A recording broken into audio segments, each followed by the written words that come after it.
ചോദിച്ചു. അപ്പോൾ താഴെ ഞാൻ നീന്തി ചെന്നു പൂവ് പൊട്ടിച്ചു.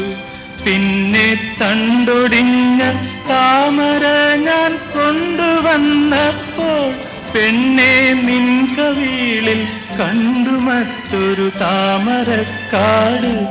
പെണ്ണെ നിൻ കവിളിൽ കണ്ടു മറ്റൊരു താമരക്കാട്.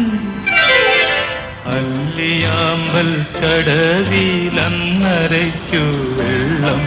അന്നു നമ്മളൊന്നായി തുഴഞ്ഞിന്റെ കൊതുമ്പു വള്ളം. നമ്മുടെ നെഞ്ചിലാകെ അനുരാഗ കരിക്കും വെള്ളം.